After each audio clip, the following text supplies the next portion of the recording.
Jadi saya mudahkan dulu sebagai pembukaan ni, Ustaz, boleh Ustaz ya? Okay. Bismillahirrahmanirrahim. Assalamualaikum warahmatullahi wabarakatuh. Alhamdulillah wassalatu wassalamu ala Rasulillah wa ba'd. Alhamdulillah, pada pagi ini rasa syukur kita yang tidak tinggal kepada Allah. Hari pertama kita berada pada tahun baru 1443 Hijrah. Alhamdulillah kita dapat memulakan pengajian yang baru, yang saya kira di antara pengajian yang seharusnya kita semua perlu ikuti. Kita bersama dengan Ustaz Zulkhairi insya-Allah untuk menyampaikan pesanan-pesanan dari Allah Subhanahu Wa Taala. Kalau tengok pada tajuk ada 40 pesanan yang tersirat. Kenapa ia dinamakan yang tersirat bukan tersurat? Jawapan itu nanti insya-Allah akan diberikan oleh penyampai kita, pembimbing kita, guru kita pada pagi ini dan setiap hari Selasa insya-Allah. Saya sangat berbesar hati kerana Ustaz Zulkhairi boleh bersama-sama dengan kita meluangkan masa bersama-sama dengan kita untuk menyampaikan ilmu dari Allah Subhanahu Wa Taala. Jadi saya bagi tempoh pada Ustaz Zulkhairi dalam masa 1 jam. Jika Ustaz rasa perlukan lagi lebih masa, tak apa, kita memberikan lagi peluang kepada Ustaz. Jadi bagaimana tuan-tuan nak bertanya soalan, saya serahkan kepada Al-Fadhil Ustaz Zulkhairi. Kaedah dia sama ada semasa penyampaian boleh tuan-tuan mencelah atau tunggu pada penghujung. Saya serahkanlah kepada Al-Fadhil Ustaz Zulkhairi bagaimana. Jadi tanpa melengahkan masa, saya mempersilakan Al-Fadhil Ustaz Zulkhairi untuk menyampaikan pesanan-pesanan dari Allah Subhanahu Wa Taala. Semoga Allah memberikan kita keberkatan. Silakan Ustaz, fadhal. Assalamualaikum warahmatullahi wabarakatuh. Alhamdulillah, wassalatu wassalamu ala Rasulillah wa man tabi'ahu wa mawalah. Subhanaka la ilma lana illa ma 'allamtana innaka antal alimul hakim. La haula wala quwwata illa billah, amma ba'd. Yang saya kasihi Ustaz Yusof, tuan-tuan dan puan-puan yang dirahmati Allah, alhamdulillah kita syukur pada Allah. Saya begitu gembira dan teruja di atas jemputan daripada Ustaz Yusof. Tapi saya agak ralat kerana Ustaz Yusof pun ada dalam pengajian ini. Jadi kalau Ustaz ada urusan lain, tak apalah, Ustaz boleh selesaikan urusan Ustaz ya. Baik, jadi saya ucapkan terima kasih di atas ruang yang diberikan untuk bersama dengan tuan-tuan dan puan-puan. Semoga perkongsian kita ini akan menambahkan faham kita terhadap ilmu Al-Quran insya-Allah, mengeratkan hubungan kita kerana Allah, dan seterusnya pertemuan ini akan memberikan saham yang besar berganda-ganda di akhirat nanti ya. Baik, dalam pengajian ini saya akan menggunakan buku 40 pesan tersirat dari langit yang sebenarnya baru disiapkan dalam bulan lepas, dan buku ini ada dibahaskan dalam program bersama dengan Ustaz Yusof ya. Tapi dalam program tu saya hanya memetik dalam 4-5 poin sahaja dalam buku ini, dan insya-Allah untuk kelas kita ni kita akan bincangkan dari awal lagi lah, dari topik yang awal daripada 41 pesan ya. Walaupun tajuknya 40 tapi dalamnya ada 41 poin. Sebagaimana tuan-tuan dan puan-puan tengoklah dalam hadis 40 Al-Imam Nawawi kan. Walaupun hadis itu dinamakan hadis 40, tetapi hadis yang dikumpulkan oleh Al-Imam Nawawi rahimahullah ada 42 kan. Cuma kita namakan 40 lah, lebih 1-2 tu tak apalah ya. Kalau ulama hadis mengumpulkan hadis 40, dan sebenarnya terlampau banyak kitab hadis 40 ni yang telah dikarang oleh ulama dulu sampailah sekarang.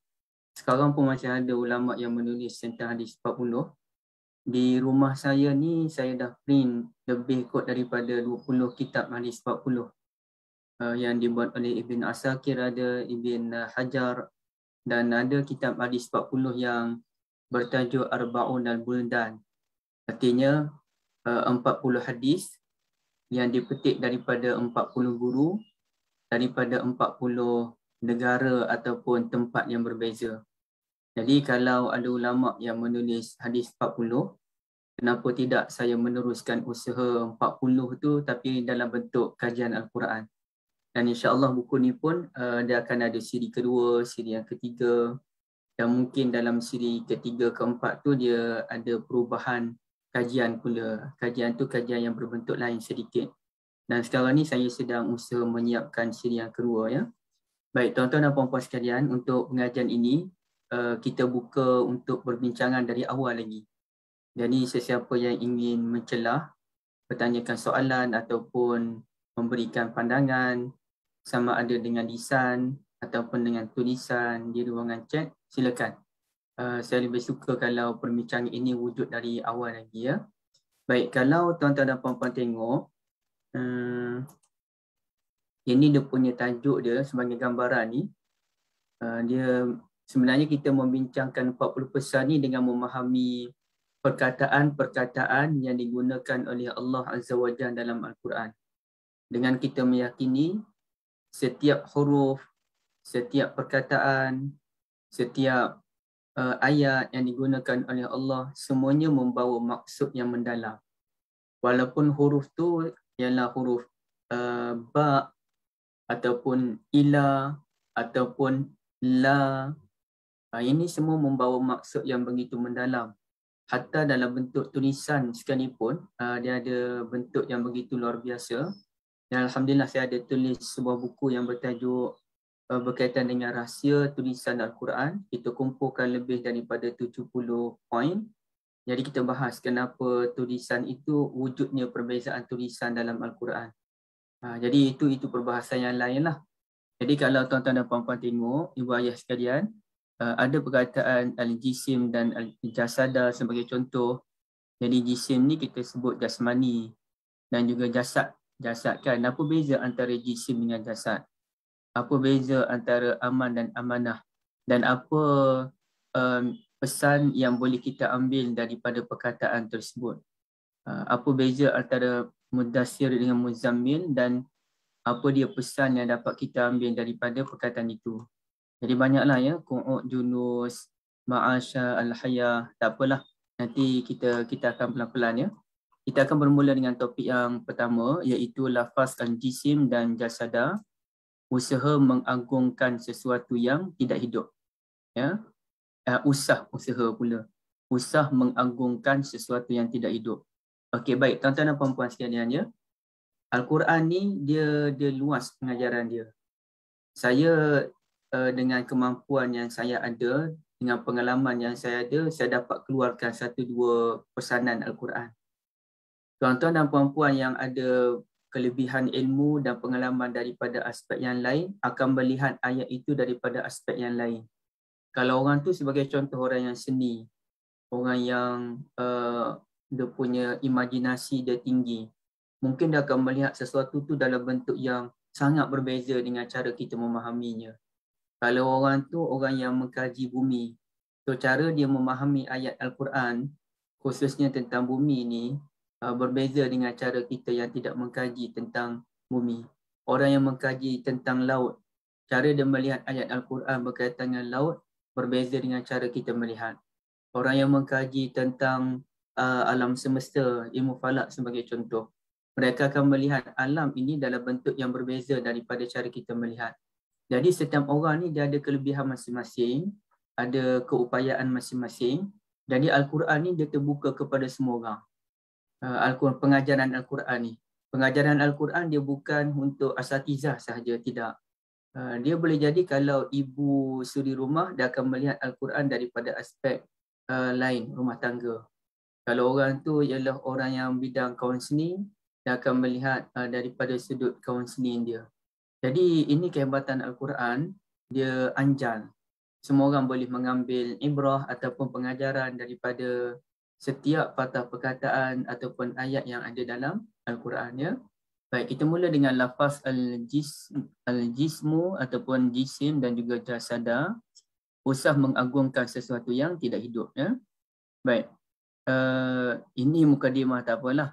Kalau kita lihat mukadimah tu, kita lihat ada budaya terlalu memuja Nabi SAW secara berlebih-lebihan. Jadi sehingga kan ada pihak yang mendakwa mereka minum darah Nabi SAW dan macam-macam lah.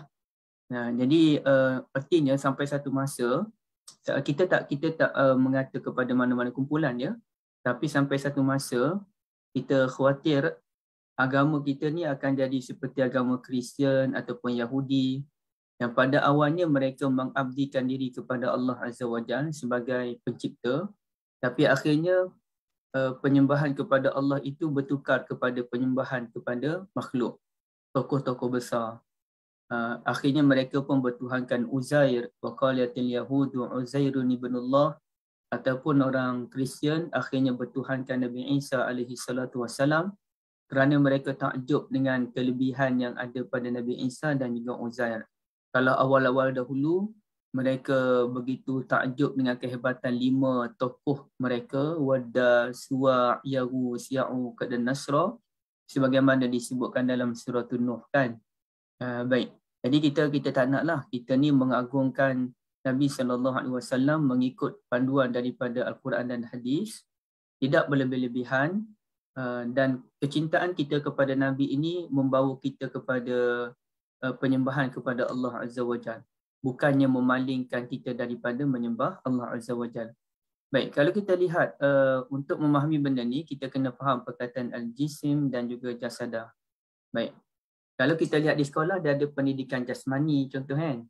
Dan kalau saya di universiti, kami biasa menggunakan istilah tarbiyah jasadiyah.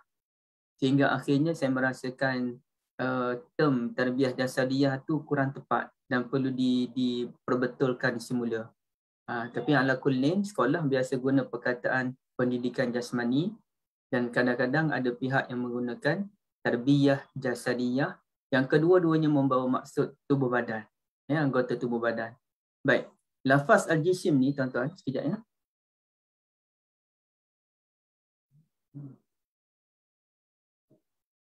Okay, kalimah al-jisim ni disebutkan dalam Al-Quran sebanyak 2 kali, iaitu dalam surah Al-Baqarah 247 dan juga dalam suratul Munafiqun ayat 4 ya. Okay, baik, apa ceritanya dalam surah Al-Baqarah ni? Wa qala lahum nabiyyuhum innallaha qad ba'atsa lakum Taluta malika. Ini dalam muka surat kedua terakhir juzuk 2 ya. Maknanya muka surat 40 lah ya, 40. Wa qala lahum nabiyyuhum innallaha qad ba'atsa lakum Taluta malika. Berkatalah Nabi kepada Bani Israel.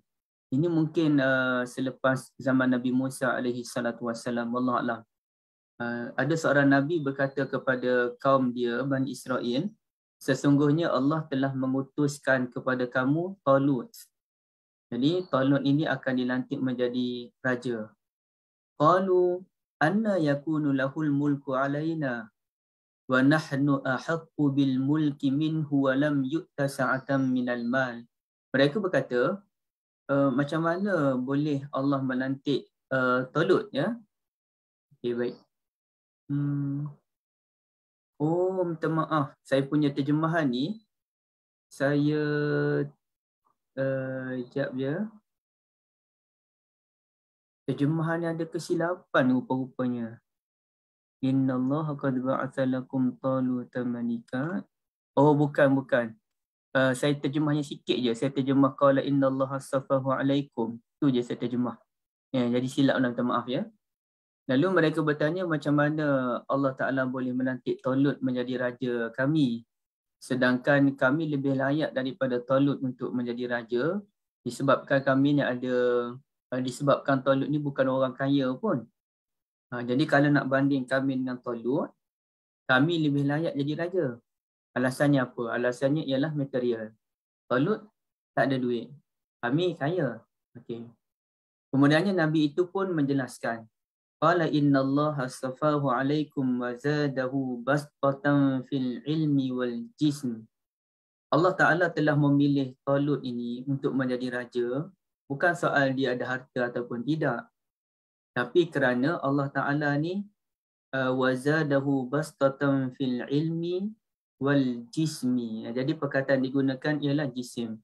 Allah Ta'ala berikan dia kekuatan dari sudut ilmu pengetahuan dan juga fizikal. Ya? Dari sudut ilmu tinggi, daripada sudut fizikal dia orang yang gagah, orang yang kuat, ya. Wallahu yu'ti mulkahu man yasha, wallahu wasi'un alim. Allah Ta'ala mengurniakan kerajaan kepada sesiapa sahaja yang Allah kehendaki, dan Allah itu maha luas, maha berpengetahuan, maha mengetahui. Jadi ini cerita tentang Talut, yang mana Talut ini dilebihkan daripada orang lain atas dua faktor, tuan-tuan dan puan-puan, ya. Apa faktornya? Kelebihan daripada sudut ilmu dan juga fizikal, tubuh badan, al-jismu. Perkataan yang digunakan oleh Allah ialah al-jismu, bukannya al-jasadu.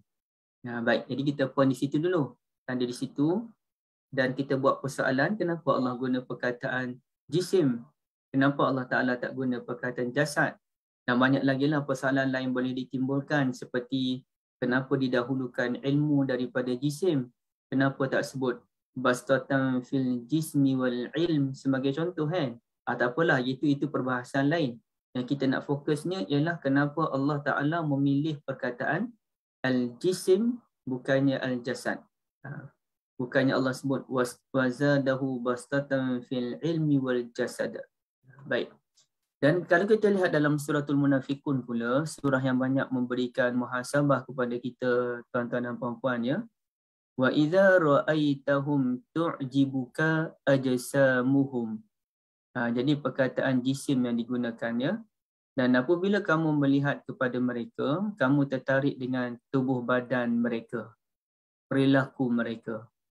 Wa in yaqulu tasma' liqaulihim, kalau mereka berkata-kata, kamu akan tertarik dengan kata-kata mereka yang cukup fasih, petah, pandai berbicara. Ka'annahum khusyubum musannadah, mereka itu ibarat apa dia, seperti batang-batang kayu yang tersandar, tidak terpakai kerana tidak ada padanya kekuatan dan kekuatan yang dikehendaki. Okey, baik, itu dia punya metafora lah yang digunakan oleh Allah Azza wa Jalla. Yahsabuna kulla sayhatin alaihim humul aduwwu fahzarhum qatalahumullahu anna yufakun. Mereka menyangka tiap-tiap jeritan adalah membahayakan mereka. Artinya orang munafik ini sentiasa berada dalam ketakutan. Bunyi dia semboyan perang sebagai contoh, mereka takut. Bunyi dia kecoh sedikit pun mereka rasa takut. Mereka ialah musuh kamu yang sebenar-benarnya. Semoga Allah membinasakan mereka. Jadi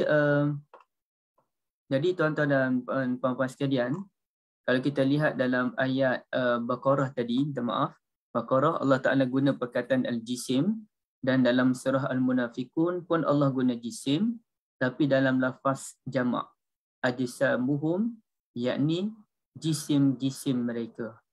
Okey, baik. Jadi kenapa perkataan al-jismu digunakan? Kenapa bukan al-jasad? Okey. Di sini kita dapat memahami bahawasanya al-jisim ini merupakan tubuh badan yang mempunyai ruh, ya, tubuh badan yang mempunyai ruh yang boleh hidup. Jadi sebagaimana Talut dia ada jisim, kerana jisim itulah dia pun boleh hidup, dia boleh mentadbir, dia boleh menjadi raja. Dan dengan kekuatan jisim pada dia tu, kenapa Allah Ta'ala kurniakan ilmu dan jisim, kekuatan ilmu dan kekuatan jisim kepada Talut?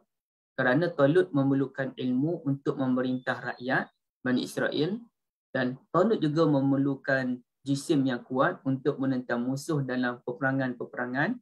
Antaranya disampaikan dalam muka surat terakhir juzuk 2, iaitu muka surat 41, bagaimana berlakunya pertembungan antara tentera Talut dengan tentera Jalut, yang mana akhirnya tentera Jalut telah dibunuh oleh Nabi Daud alaihi salatu wassalam, kan?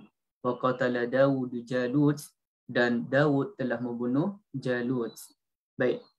Jadi begitu juga dengan orang munafik pun dikatakan jisim. Wa idza ra'aitahum tu'jibuka ajsamuhum.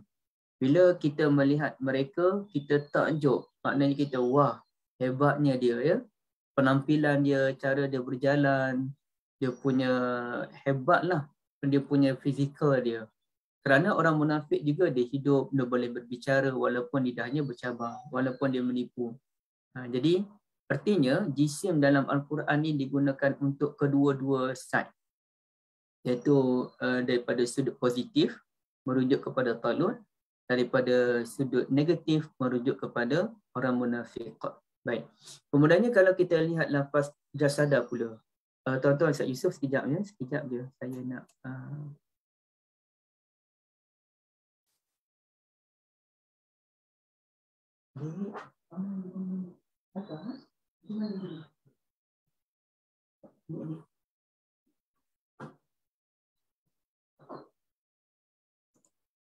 Okey. Kalimah jasadan pula disebutkan sebanyak 4 kali dalam Al-Quran. Jadi kalau jisim, cuba ibu ayah ingat ada 2 kali, manakala kalimah jasad pula ada 4 kali. Tuan-tuan dan puan-puan, jika ada sebarang persoalan boleh terus ajukan ya, sama ada di ruangan chat ataupun mencelah terus, ada masalah. Okay, kalimah jasadan ni 4 kali tu di mana? Satu, kalau tuan-tuan dan puan-puan lihat dalam surah Al-A'raf ayat 148. Ini surah yang banyak membicarakan tentang Nabi Musa. Dia, seingat saya lah, ada 4 surah yang banyak membicarakan Nabi Musa, iaitu suratul A'raf, juzuk 8, suratul Yunus, juzuk 11, suratul Taha, juzuk 16 dan suratul Qasas, juzuk 20.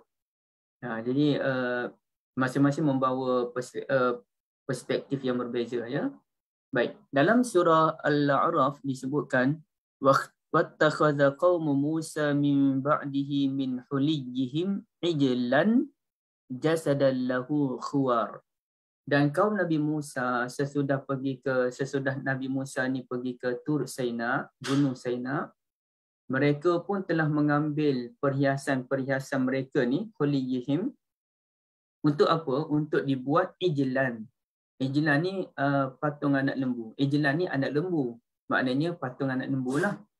Yang mana patung anak lembu ni dia ada jasad, dia ada fizikal dia, lahu khuwar, dia ada suara. Dan bila kita lihat tafsir, khuwar ni artinya suara anak lembu ya. Ijlan tu anak lembu, manakala khuwar ialah suara anak lembu. Alam yarau annahu la yukallimuhum wa la yahdihim sabila ittakhazuhu wa kanu zalimin.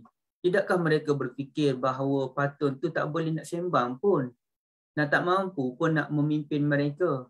Jadi tapi mereka berbuat demikian, mereka ni orang yang zalim, orang perangai tak elok. Sebab kalau kita lihat dalam kisah Bani Israel ni, selepas sahaja mereka selamat daripada Fir'aun dalam peristiwa laut terbelah tu, jadi mereka sampai ke satu tempat, wajawazna bi bani Israil al-bahr fa'atau ala qaumin ya'kufuna ala asnamin lahum qalu ya Musa ja'al lana ilahan kama lahum alihah. Jadi mereka berjalan sampai mereka jumpa satu perkampungan, satu kaum yang mana kaum itu sedang menyembah satu patung. Lalu mereka pun berkata pada Nabi Musa, ij'al lana ilahan kama lahum alihah. Jadikanlah kepada kami satu Tuhan sebagaimana mereka pun ada Tuhan. Jadi Bani Israel ini pemikirannya sangat pelik. Dahulu mereka bertuhankan orang yang hidup namanya Fir'aun. Sekarang ni mereka nak bertuhankan pula patung yang tak hidup, tak dapat bergerak.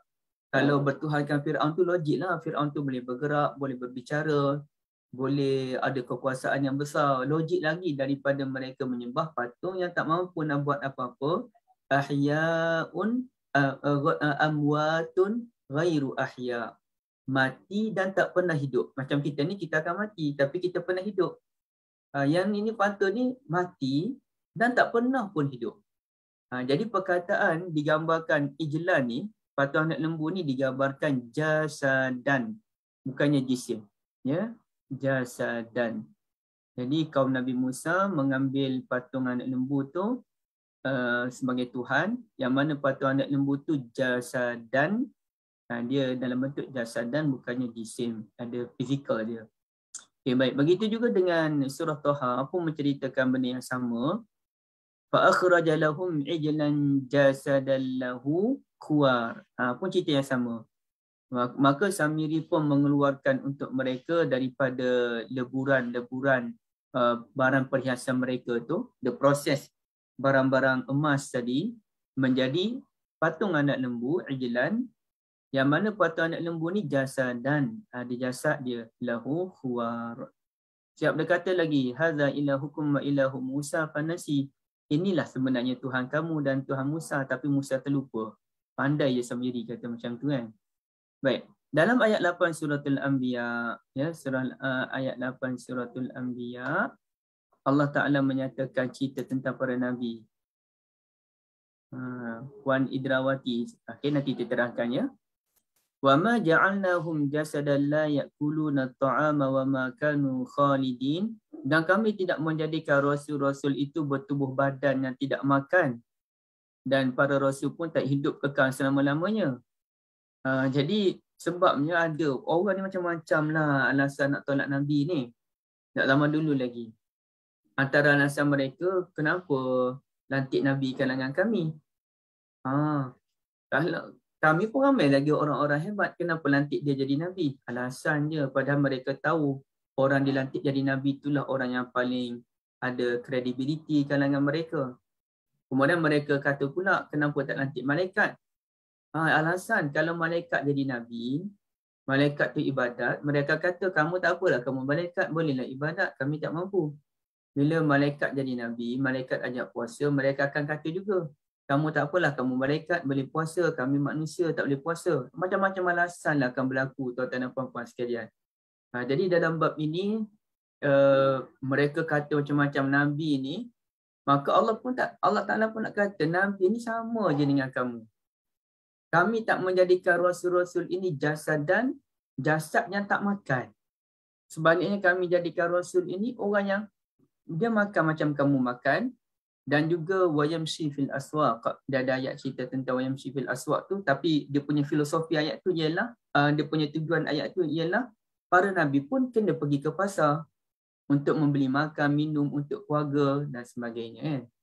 Jadi mereka, Allah Ta'ala kritik mereka, adakah kamu nak kami jadikan nabi-nabi, Allah Ta'ala kritik sambil menjelaskan, kami tak jadikan nabi ni jasad yang tidak makan. Baik. Kemudiannya dalam satu lagi ayat, iaitu surah Sad ayat 34, ini kisah tentang Nabi Sulaiman alaihissalam. Dia menyusul selepas ayat cerita tentang Nabi Sulaiman melihat kuda dengan penuh ketakjuban tu kan. Walaqad fatanna Sulaiman wa alqaina ala kursiyyihi jasadan thumma ana. Ini ayat yang paling muskil lah, antara ayat yang muskil yang ulama pun pening nak cari jawapan yang sebenarnya. Tapi ialah ulama jumpa juga jawapan. Tapi maknanya ayat ini memang mengelirukan. Okey. Dan demi sesungguhnya kami telah menguji Sulaiman dengan satu peristiwa yang berlaku, yang mana kami letakkan di atas kursi ataupun singgasananya satu jasad yang tidak cukup sifatnya. Kemudian dia pun bukan kia tu itu silap ejaan, kemudian dia kembali merayu kepada kami. Baik, ini cerita tentang Allah Ta'ala uji Nabi Sulaiman mendapat seorang anak yang tidak cukup sifat, maka perkataan digunakan jasadan. Jadi saya pun nak kena cek balik itu, dia punya tafsiran secara lebih lanjut ya. Asasnya begitulah. Tapi mungkin ada lagi beberapa poin yang saya terlepas, saya minta maaf.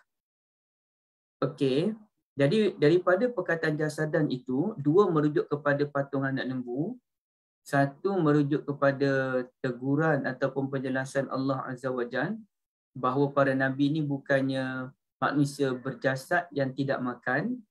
Dan ini cerita tentang Nabi Sulaiman dalam surah Sad. Kita dapat memahami bahawasanya perkataan jasadan merujuk kepada tubuh tanpa nyawa. Adakah kamu nak kami jadikan Nabi ni tubuh tanpa nyawa yang tidak makan? Kalau tubuh tu bernyawa, dia mesti makan. Jadi adakah kamu nak kami jadikan Nabi ni jasadan, bukannya jisim? Kalau jisim, dia kena makan, dia kena minum, dia kena sembang, dia ada perasaan. Dia ada perasaan cinta, dia ada perasaan benci, dia ada perasaan marah, dia ada perasaan geram, dia ada ambition dia, keinginan dia. Itu kalau jisim. Kalau jasad dia tak ada benda-benda demikian, dia mesti ada kekurangan. Seperti dalam kes Nabi Sulaiman, dia ada kekurangan. Ataupun memang dia tidak bernyawa pun. Sebagaimana berhala dalam kisah yang melibatkan Bani Israel, umat Nabi Musa alaihi salatu wassalam. Baik, jadi di sini tuan-tuan dan puan-puan sekalian, samalah dengan Puan Idrawati sebut tu dalam ruangan komen. Maksud jasad di sini jasad tanpa roh, ataupun boleh jadi jasad dengan roh merujuk pada surah Sad, tetapi dia roh yang jasad yang tidak sempurna dan dia ada kekurangan. Apapun surah Sad itu memerlukan satu kajian lain lagi lah. Baik. Dan mungkin buku ni adalah kekurangan sedikit sebanyak tuan-tuan dan puan, saya minta maaf. Kadang-kadang masa kita menulis tu kita terlupa beberapa poin, tapi bila kita menyampaikan tu baru kita ingat poin-poin yang belum disebutkan dalam buku ni. Okay, satunya kita tidak wajar untuk menyembah ataupun memuja jasadan yang tidak mampu memberi apa-apa kebaikan kepada kita. Sebagaimana Nabi Muhammad SAW telah pun meninggal. Jadi Nabi itu dalam konteks kita, ya walaupun Nabi hidup dalam kubur baginda, Allah Ta'ala pun sebut, wala tahsabanna alladhina qutilu fi sabilillahi amwata. Kita faham, jangan kita kata orang yang terkorban pada jalan Allah ni mati, mereka hidup, tapi hidup dalam suasana yang lain. Okey, itu cerita lain. Tapi dalam konteks keduniaan, maknanya Nabi sudah menjadi jasad yang tidak bergerak. Jadi tidak wajarlah untuk kita terlalu memuja Nabi SAW secara berlebih-lebihan. Mengagungkan Nabi itu mesti, tapi secara berlebih-lebihan maksud saya. Ataupun kita tak wajar untuk mengagungkan mana-mana orang yang soleh secara berlebih-lebihan, sedangkan terutamanya mereka telah pun meninggal dunia. Jadi untuk kita pergi ke kubur mereka bagi meminta bantuan daripada mereka, perkara itu bersalahan dengan ajaran agama. Baik. Yang keduanya, bila sebut jisim, merujuk kepada Talut. Jadi Talut ini dia ada kekuatan jisim, kekuatan ilmu. Jisim jasmani tanpa ilmu seperti tank kosong. Dia punya jasmani kuat tapi tak ada ilmu. Itu tank kosong. Tapi ilmu kalau kita berilmu tapi kekuatan jasmani kita lemah pun tak elok juga. Saya buat ibarat seperti nasi lemak yang berada dalam bungkusan yang tidak menarik. Jadi kita pun nak beli nasi lemak pun semua salah kan. Nasi lemak ni nak tak nak, perkara yang pertama kita tengok dulu bungkusan dia okey tak okey kan. Kemudian barulah kita pun beli nasi lemak tu. Dan macam saya hari tu terkena beli nasi lemak tapi tak ada sambal. Allahu Akbar. Memang hilanglah nikmat, kerana nikmat utama dalam nasi lemak ialah sambal. Sebagaimana nikmat utama bagi nasi kerabu ialah kerabu. Macam mana kita makan nasi kerabu tak ada kerabu? Jadi itu pelik kan? Jadi begitulah dengan ilmu, kalau tak ada jisim, dia ibarat nasi lemak yang tidak dibungkus dengan menarik, ataupun nasi lemak tapi dia tak ada sambal dia. Jadi tuan-tuan dan puan-puan, disebut sunnah Talut. Jisim kena kuat, jasmani kena kuat, ilmu pun kena kuat. Dan inilah pesan-pesan orang kepada ahli ilmuwan. Maknanya ini dengan minta maaf ya, kita jangan tuju pada sesiapa ya. Tak boleh tuju pada sesiapa secara umum.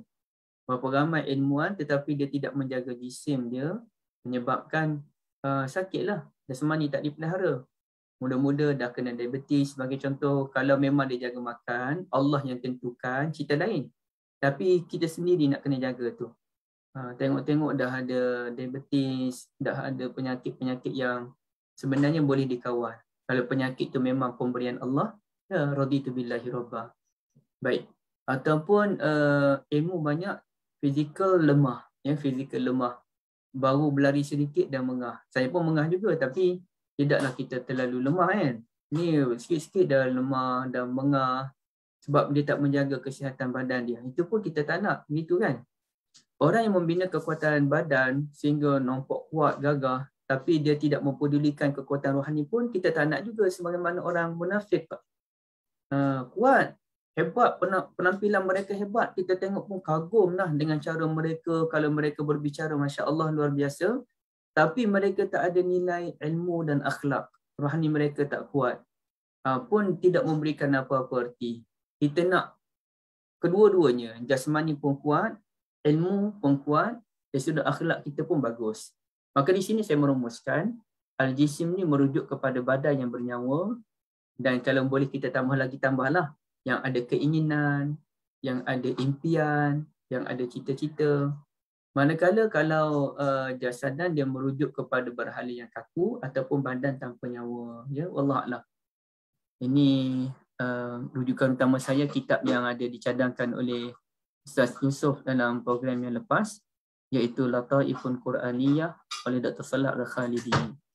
Allah Alam. Baik, tuan-tuan dan puan-puan, jika ada sebarang soalan, saya buka dulu.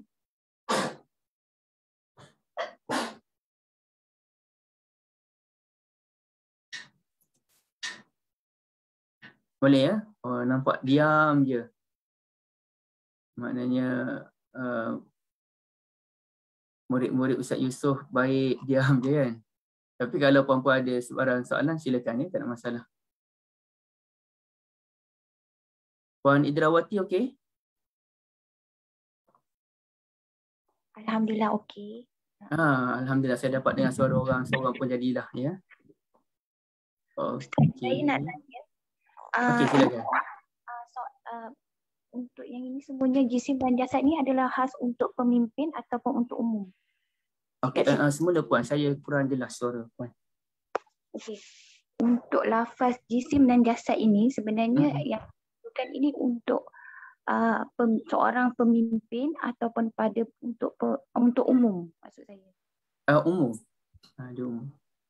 Untuk umum. Okey.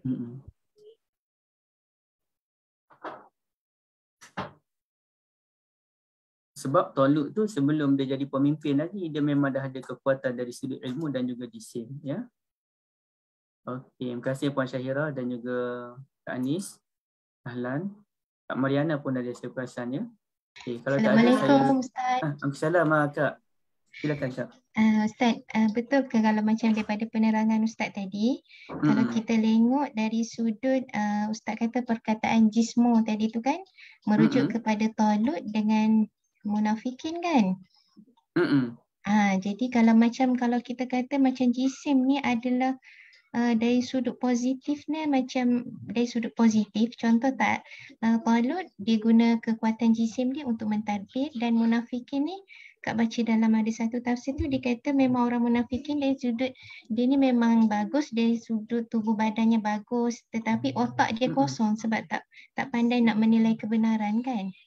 Jadi kalau contoh kalau kita katakan jisim ni sesuatu yang positif, dan jasad tu macam Ustaz kata tadi lah, macam negatif kan, macam dia tak ada roh, macam anak patung tu kan tak ada nyawa. Betul. Terima kasih Ustaz. Terima kasih banyak Kak atas tambahan tu. Itulah saya katakan kan, kalau kita buka lagi ruang tadabbur kepada ramai orang, mana buku ni takkan siap lah puan-puan sekalian.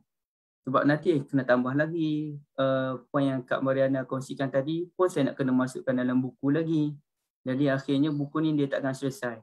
Jadi saya buat je lah buku ni setakat mana yang ada. Kemudiannya dikembangkan tadabbur itu oleh tuan-tuan dan puan-puan sekalian ya, insya-Allah. Setiap orang dia ada kelebihan. Saya ada satu kelebihan dan tuan-tuan dan puan-puan ada kelebihan masing-masing yang saya tak miliki. Jadi kita nak gabungkan ke semua kelebihan ini dalam usaha memahami Al-Quran, insya-Allah. Baik. Okey, kalau tak ada saya teruskan pada poin yang kedua, iaitu al-amnu dan juga al-amanah. Ini merupakan dekat kan perkataan al-amnu, keamanan, dan juga al-amanah. Dan daripada perkataan amnu inilah kita pun pilih nama kan. Ada yang nama amna, ada yang nama aman, macam-macam lah nama kan. Baik, amanah. Jadi al-amanah di sini bukan merujuk kepada sifat amanah tu, bukan. Sifat amanah tu ya juga, tapi itu benda lain, ya. Itu benda lain. Baik, terima kasih banyak Kak Mariana. Tapi saya punya poin utama saya dalam ayat ini ialah lafaz al-amnu dan al-amanah, perjuangan mencari keamanan. Ya, perjuangan mencari keamanan. Kenapa kita dinamakan orang yang beriman? Ya ayyuhallazina amanu. Dan kenapa Allah Ta'ala nyatakan dalam suratul An'am, alladzina amanu wa lam yalbisu imanahum bizulmin ulaika lahumul amnu. Jadi mereka ialah orang amnu. Bukan parti amno ya. Parti amno tu lain lah. Ini amnu.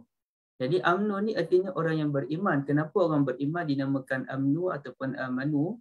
Kerana orang yang beriman ini aman daripada azab Allah, aman daripada kebencian Allah, aman daripada perbuatan yang tidak baik. Dan seharusnya kita menjadi orang yang mengamankan dunia ini dan orang aman daripada kejahatan kita. Seharusnya begitu. Al-muslimun man salimal muslimun min lisanihi wa yadihi. Orang Islam ni ialah orang yang mana dia orang lain tak terasa hati dengan lidah dan juga kekuatan yang kita miliki. Kalau kita ni jenis menyakiti orang, itu bukan orang yang Muslim dan orang yang beriman yang sebenarnya. Baik, Allah Ta'ala ni memberikan penekanan yang penting dalam bab keamanan ni dalam surah Quraisy, allazi at'amahum min ju' wa amanahum min khauf. Tuhan yang memberi makan kepada orang yang kebuluran dan Tuhan yang memberikan keamanan daripada ketakutan. Dan kalau kita lihat dalam surah Ibrahim, juzuk yang ke-13, dia ada hujung-hujung tu, Nabi Ibrahim ada doa dalam muka surat kedua terakhir. Nabi Ibrahim doa tu banyak. Antaranya Rabbana gfirli wa liwalidayya, macam-macam doa tu. Tapi dalam banyak-banyak doa Nabi Ibrahim, doa pertama yang dipanjatkan oleh baginda sama dengan doa yang ada dalam surah Al-Baqarah, iaitu ij'al hadza baladan amina wajnubni wa baniya an na'budal asnam. Maknanya jadikanlah negara ini negara yang aman. Okey, baik, kita cuba lihat je supaya kita rasa puas sedikit dalam benda ni. Okey. Ini surah Ibrahim. Okey, minta maaf, saya besarkan sedikit. Okey, dalam surah Ibrahim ni dia punya doa dia bermula di sini kan. Okey, wa iz qala Ibrahim, dan ingatlah ketika Ibrahim berkata. Oh, saya silap baca tadi. Ij'al hadzal balada aminan. Jadikanlah Mekah ini sebagai bumi yang aman dan jauhkanlah aku dan anak-anakku daripada menyembah berhala. Jadi ulama pelik kenapa Nabi Ibrahim doa keamanan dahulu melebihi doa-doa yang lain. Kerana kata ulama seperti Fakhruddin Ar-Razi rahmatullahi alaih, bila negara tu aman, barulah tercapai segala impian yang lain. Contohnya impian nak melihat bahawa bumi ni bumi yang bumi yang aman, bumi yang subur. Bumi yang subur, banyak tumbuh-tumbuhan. Macam mana nak terhasil bumi yang subur kalau keamanan tidak dicapai? Macam mana kita nak mendapat kebaikan daripada sudut kekeluargaan, keturunan yang happy, gembira, bahagia, damai kalau keamanan negara itu tidak tercapai? Bagaimana kita nak menghidupkan ibadah yang namanya salat, Rabbi ja'alni muqimas salah ni? Macam mana kita nak mengerjakan ibadah dengan baik kalau negara kita tidak aman? Jadi nak tak nak keamanan itu perlu diwujudkan. Jadi di sini mesej keamanan ini merupakan mesej yang penting. Justru saya menyatakan lafaz al-amnu dan al-amanah, perjuangan mencari keamanan. Ya, baik. Sekarang ni kita nak lihat kenapa satu perkataan guna al-amnu dan satu lagi perkataan guna al-amanah. Kalimah al-amnu ni disebut sebanyak 5 kali dalam Al-Quran, tuan-tuan dan puan-puan sekalian, ya. Antaranya ayat 81 dan 82 suratul An'am dan juga ayat 55 suratul Nur. Cuba kita lihat di sini. Ni surah Al-An'am yang saya bacakan tadi. Alladzina amanu wa lam yalbisu imanahum bizulmin ulaika lahumul amnu wa hum muhtadun. Orang-orang yang beriman ini mereka tidak mencampur adukkan keimanan mereka dengan syirik. Maknanya mana boleh iman itu berserta dengan syirik? Mustahil. Nak tak nak iman satu, iman ni benda yang berbeza dengan syirik. Orang beriman mustahil orang yang syirik, orang yang syirik mustahil orang yang beriman. Jadi apabila orang beriman ini mereka tidak melakukan syirik kepada Allah Azza wa Jalla, ulaika lahumul amnu, merekalah untuk mereka keamanan, yakni keamanan daripada azab Allah, kekal dalam neraka, wahum muhtadun, dan merekalah mendapat petunjuk untuk mencari kebenaran Islam itu sendiri. Jadi dia kena tengok konteks ayat lah. Dalam konteks ayat ini, ulaika lahumul amnu merujuk kepada keamanan daripada kekal selamanya dalam neraka. Okey, izinkan saya untuk tidak membahaskan ayat itu panjang lebar lah, kerana dia ada isu dia sedikit. Jadi di sini perkataan digunakan ialah al-amnu, mereka aman daripada kekal dalam neraka. Baik, kalau kita lihat pula dalam surah An-Nur ayat 55, wa'adallahu alladhina amanu minkum, Allah telah janjikan kepada orang beriman kalangan kamu, wa amilus salihat, dan orang yang mengerjakan amal-amal soleh, la yastakhlifannahum fil ardi kama stakhlafal ladzina min qablihim, bahawa Allah Ta'ala betul-betul akan melantik mereka menjadi pemimpin di atas muka bumi sebagaimana dahulu Allah dah lantik dah bangsa yang lain, orang yang lain. Wa la yumakkinanna lahum dinahumul ladzi irtada lahum, dan Allah Ta'ala akan menguatkan, mengembangkan agama yang Allah redai untuk mereka ini. Wa la yubaddilannahum min ba'di khawfihim amna, dan Allah benar-benar akan menukarkan keadaan ketakutan ini kepada keamanan. InsyaAllah kita lah tuan-tuan dan puan-puan ya, dalam keadaan kita sekarang ketakutan. Kalau ibu ayah tanya saya, kalau Selangor bagi pergi solat Jumaat, tapi setakat ni saya rasa tak bagi kot ya, tak bagi kot. Walaupun di sudut kerajaan dah bagi dah beberapa jumlah lah, dalam jumlah sedikit. Rasanya Selangor mungkin ketat lagi. Kalau tanya saya berani tak pergi solat Jumaat dengan keadaan di Selangor ni, Shah Alam, kalau saya duduk Shah Alam, saya rasa saya pun tak berapa berani. Sebab kita sekarang berada dalam situasi yang menakutkan. Keluar rumah, balik rumah, terus mandi, sabun-sabun semua kan. Kerana kita memikirkan anak yang masih kecil dan sebagainya. Bukan tak rindu kepada rumah Allah, tetapi kita memahami keadaan itu menakutkan dan kita berdoa pada Allah agar disebut wala yubaddilannahum. Jadi dia ada dua perkataan di situ, satu la, wa la tu artinya benar-benar, dan ada syiddah pada nun tu, lannahum, makna dua kali benar-benar, dan kami sungguh benar-benar akan menukarkan keadaan ketakutan itu kepada keamanan. Jadi amna digunakan baik. Lafaz al-amanah pula, jadi al-amnu ni merupakan perkataan yang biasa kita dengar, al-aman biasa kita dengar, tapi amanah ni pelik sedikit. Dan sebagaimana yang saya sebutkan, ini bukan isu amanah yang siddiq, amanah, tabligh, fatonah tu orang yang dipercayai, tak. Ini bukan al-amanah dalam konteks al-amin, tak, tapi ini amanah yang lain. Perkataan al-amanah ni hanya disebutkan 2 kali dalam Al-Quran, iaitu ayat 11 surah Al-Anfal, surah rampasan perang, dan juga surah Ali Imran ayat 104. Baik, kita cuba lihat apa cerita ni tentang amanah ni ya. Id yughashikumun nu'asa amanatan minhu. Ketika kamu pasukan tentera Badar ditempur perasaan mengantuk yang luar biasa. Sekejap ya. Okey. Surah Anfal, betul lah, perang Badar. Masa perang Badar tu umat Islam tak berani nak tidur. Tak berani sebab perang kan. Jadi bila tak tidur, otak ni kalau kita tak tidur, otak kita pun jadi bingung dibuatnya. Tak dapat berfikir dengan baik, kita jadi pening, kita sakit kepala, masalah lain pula. Jadi Allah Ta'ala ni rahmat kepada umat Islam, tentera Badar. Allah Ta'ala pun bagi perasaan mengantuk yang luar biasa pada mereka, sehingga kan yang pegang senjata pun terjatuh senjata tu. Tapi musuh tak menyerang masa tu. Memang Allah nak bagi tidur sungguh untuk membina kekuatan, dan masa tu musuh tak menyerang. Kenapa Allah bagi perasaan mengantuk? Amanatam minhu, sebagai tanda keamanan daripada Allah untuk menghapuskan perasaan takut, cemas yang besaran dalam diri mereka sampai mereka tak tidur tu. Dan anugerah kedua, Allah Ta'ala pun turunkan hujan.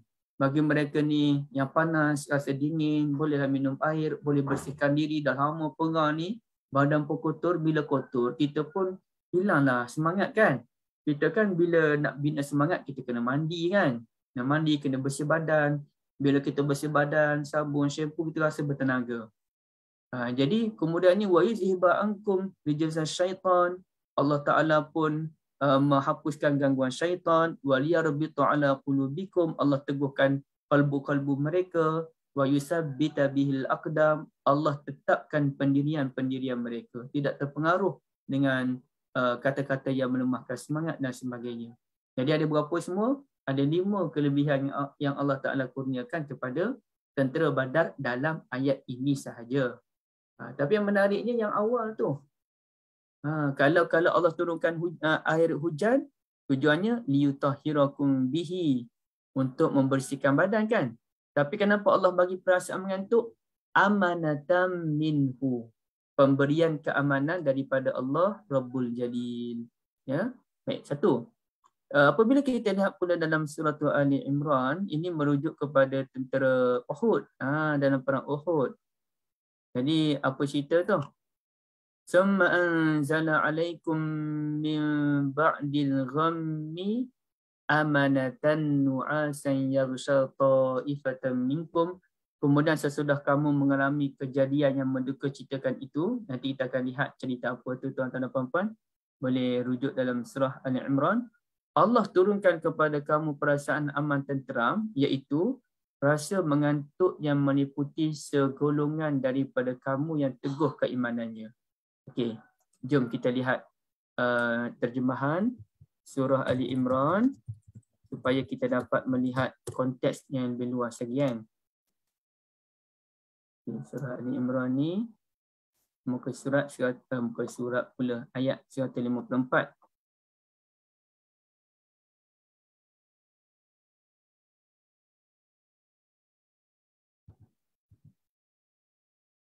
Okey. Dia mula ayat mana lagi? Okey, apa? Sini kan. Ni ayat dia. Jadi panjang pula ayat dia untuk kita tengok kan. Tapi ni perang Uhud lah. Kalau kita tengok. Bahawa sini orang telah berpaling melarikan diri antara kamu pada hari bertemunya orang Islam dan juga perang Uhud. Jadi ada beberapa orang ni bila berlaku perlawanan tu, mereka melarikan diri. Jadi mereka telah minta ampun pada Allah, betul lah perang ni benda yang menakutkan. Tapi mereka minta ampun pada Allah kemudiannya. Dan Allah terima pengampunan mereka dan kemudiannya mereka comeback jadi pejuang Islam yang betul-betul berani kemudiannya. Jadi cerita ni maknanya kedua-dua keadaan Allah Ta'ala berikan perasaan mengantuk sebagai amanatam minhu, keamanan daripada Allah Azza wa Jalla. Jadi mengantuk ni rupa-rupanya tuan-tuan dan puan-puan sekalian, keamanan daripada Allah. Tapi tengoklah mengantuk macam mana kan.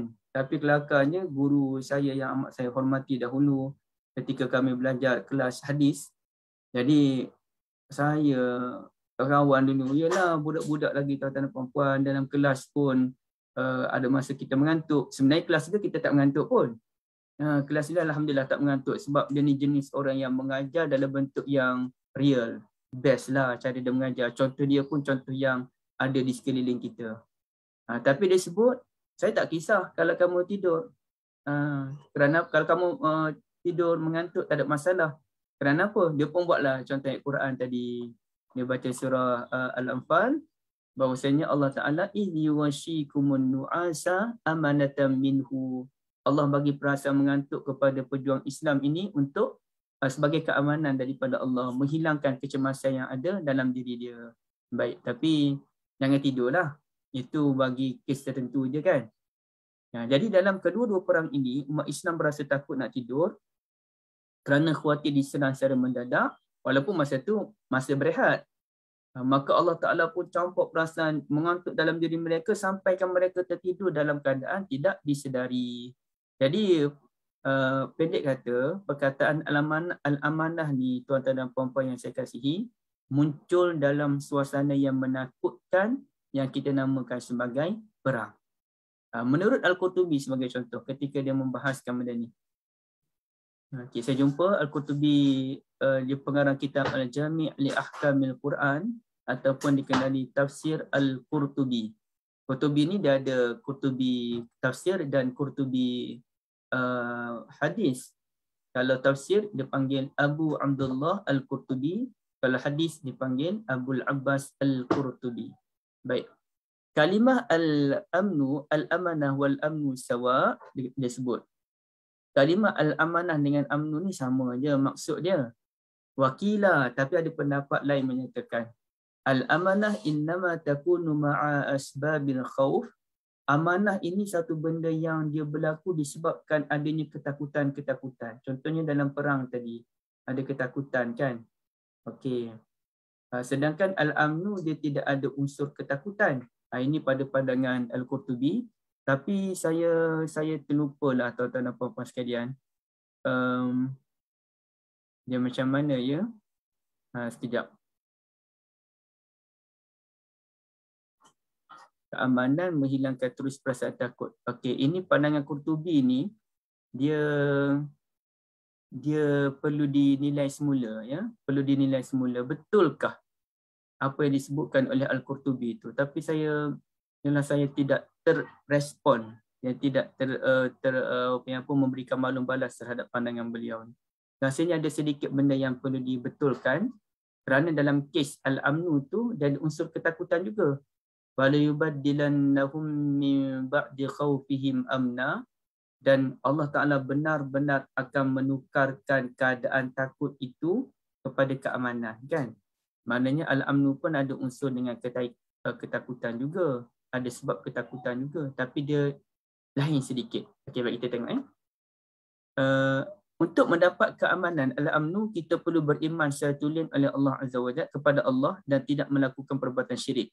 Sebagaimana disebutkan dalam surah apa tadi, wa'adallahu allazina amanu wa 'amilus solihat, kan? Baik. Syarat untuk mendapat keamanan ialah keimanan dan mengerjakan amal-amal yang soleh. Dalam keadaan sulit, Allah Ta'ala boleh memberikan al-amanah. Maknanya dalam perang tadi, dalam keadaan yang mengantuk, dalam keadaan yang begitu menakutkan, Allah Ta'ala pun berikan amanah berupa ketakutan, merupakan mengantuk dalam diri umat Islam sehingga mereka tertidurkan, sebagai ketenangan dan kerehatan buat kita. Jadi rumusannya apa? Al-amnu ni keamanan yang menghilangkan terus perasaan takut. Macam kes ayat tadilah. Cuba kita lihat je. Maaf tuan-tuan dan puan-puan. Ayat ini. Wala yubaddilannahum min ba'di khawfihim amna, dan dia juga menggantikan bagi mereka keamanan setelah mereka mengalami ketakutan daripada ancaman musuh. Jadi ada unsur takut. Dia ada unsur ketakutan, tapi dia hilang dah ketakutan tu. Bila dia hilang terus ketakutan, itulah namanya al-amnu. Maknanya kalau COVID ni langsung dah tak ada dah, barulah namanya amnu. Kalau COVID ni langsung tak ada. Kalau al-amanah ni keamanan dalam keadaan ketakutan tu wujud lagi. Maknanya umat Islam ni dia mengantuk, dia tertidur, tapi adakah bila dia bangun tidur tu dah aman? Tak, dia kena pegang balik. Kecuali lah kalau tidur Ashabul Kahfi, tidur baru bangun Islam dah tertegak, itu tidur Ashabul Kahfi lah. Tapi kalau tidur tentera Badar dan tidur tentera Uhud, bangun-bangun tu kena sama pegang balik. Tapi masa tidur tu aman. Jadi kalau dalam kes kita sekarang ni, kalaulah sekarang ni kita dah ada vaksin, ataupun kalau satu masa nanti ada lagi ubat yang lebih power lagi, pencegah lebih power lagi untuk COVID, sebagai contoh. Dalam keadaan sekarang ni ada vaksin, kita tak payah bahas isu vaksin tu macam mana kan, tapi saya nak sebut dalam keadaan sekarang kita ada vaksin, COVID pun ada, maka bolehlah kita katakan vaksin itu ibarat al-amanah. Ibarat, saya tak kata semestinya, vaksin tu ibarat al-amanah. Adanya unsur ketenangan, tapi ketakutan tu masih wujud. Adakah orang yang dah vaksin 2 dos ni berani pergi ke sana ke sini? Tak berani. Bahkan kerajaan pun sampai sekarang tak berani nak bagi keluar. Sekadar nak pengumuman yang 2 dos hari tu pun dalam keadaan masih sangat terkawal lagi kan. Tapi al-amanah lah. Vaksin ni boleh kita katakan al-amanah. Bagaikan mengantuk tadi. Tapi kalau betul-betul dah hilang, Allah Ta'ala angkat wabak ini biiznillah, dengan izin daripada Allah, maka barulah dia wujud elemen yang namanya sebagai al-amnu. Wallahu a'lam. Baik, ada sebarang persoalan tuan-tuan dan puan-puan? Kita ada masa sikit lagi. Ustaz Yusof kata boleh ambil masa sikit. Ustaz boleh tanya Ustaz? Sila Mek. Boleh.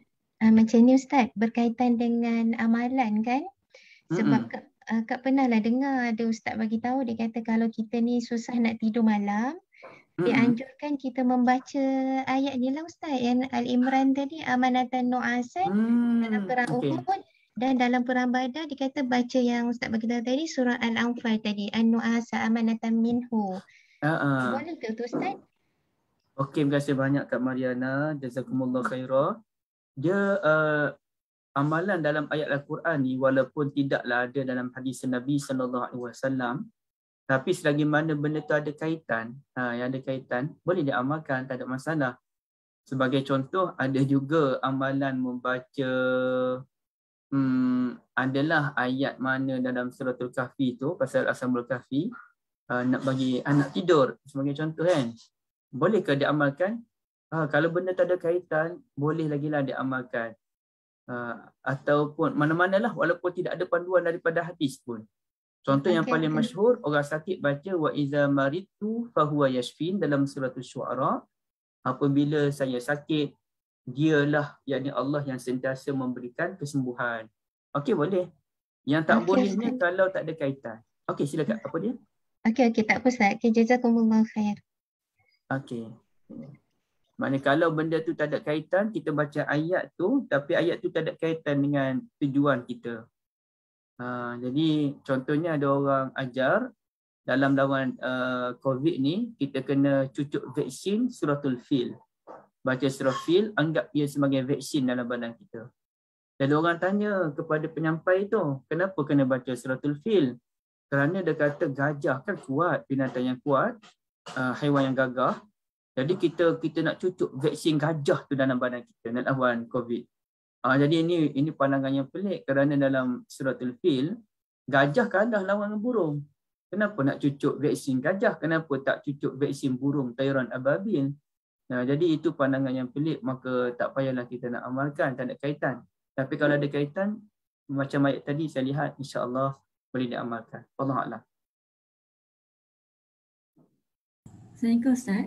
Waalaikumsalam. Yang pertama tadi tu ada apa al-amnu, yang kedua tu ada tamarbutah. Adakah itu ada perbezaan? Dia sama juga yang macam yang first kita belajar tadi, yang jasada dengan al-jismi, yang tu ada alif lam, yang tu tak ada alif lam. Jasadan tu ijlan jasadan. Dia kalau alif lam tak ada alif lam ni pula panjang pula lah isu dia. Kalau yang tadi memang dia nak yang al-amnu dan al-amanah tadi, yang macam kita bahas tu ialah Kak Mila yang kita bahaskan tadi, amnu tu keamanan yang menghilangkan terus ketakutan tu. Jadi kewujudan tamarbutah tu saya tak tahu ada isu tak secara khusus lagi. Tapi secara umumnya sebagaimana yang saya terangkan tadi. Wallahu a'lam.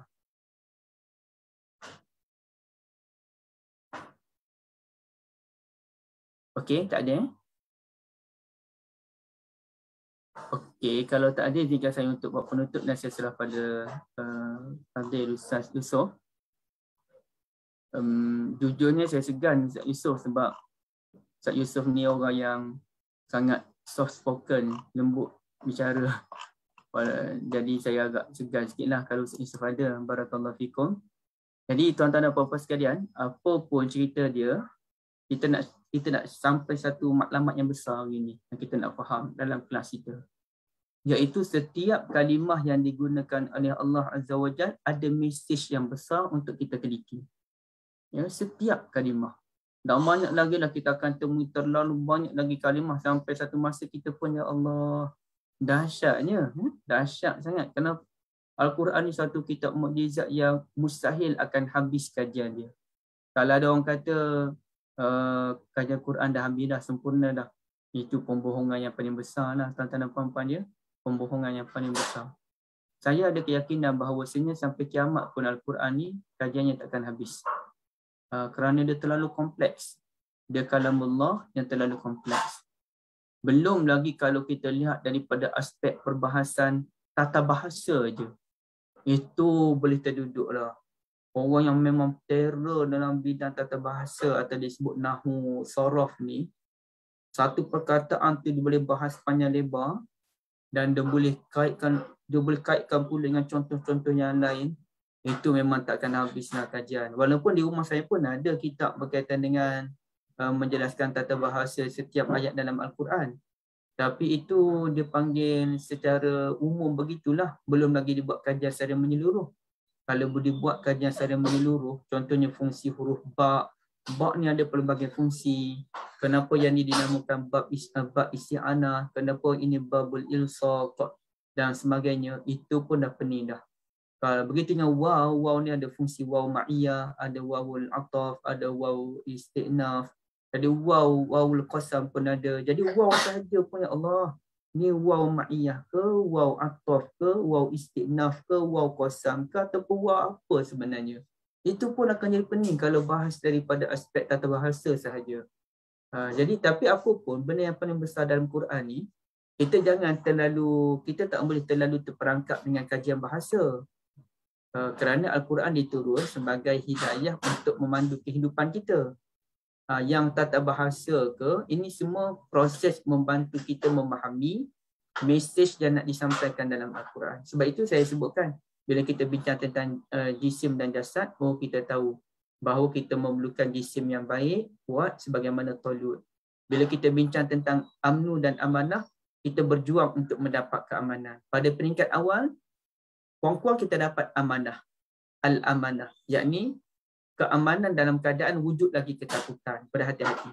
Dan kita sekarang mesti berusaha untuk mencapai level yang lebih tinggi yang namanya al-amnu, yakni keamanan mutlak, bebas daripada wabak ini. Jadi benda ni ialah perjuangan kita bersama insya-Allah mengikut lapangan dan kekuatan masing-masing. Wallahu a'lam, barakallahu fikum. Assalamualaikum warahmatullahi wabarakatuh. Assalamualaikum warahmatullahi wabarakatuh. Jazakumullahu khairan kepada Al-Fadhil Ustaz Zul. Kita telah mendapat 2 pesanan pada pagi ini. InsyaAllah, tuan-tuan dan puan-puan boleh dapatkan buku dalam bentuk e-book seperti yang ada dimaklumkan di bahagian chat ataupun di FB. InsyaAllah kita bertemu lagi Ustaz pada minggu hadapan pada 8 Muharram 1443 Hijrah bersamaan dengan 17 Ogos insya-Allah Ustaz. Jazakumullahu khairan atas pengisian pada pagi ini. Kami dapat memulakan tahun baru kami dengan pesanan-pesanan dari Al-Quranul Karim. Terima kasih banyak-banyak Ustaz yang tidak terhingga atas usaha Ustaz yang amat-amat memberi manfaat kepada kami semua. InsyaAllah. Jumpa lagi Ustaz. InsyaAllah tuan-tuan dan puan-puan. Terima kasih Ustaz. Terima kasih Ustaz. Terima kasih Ustaz.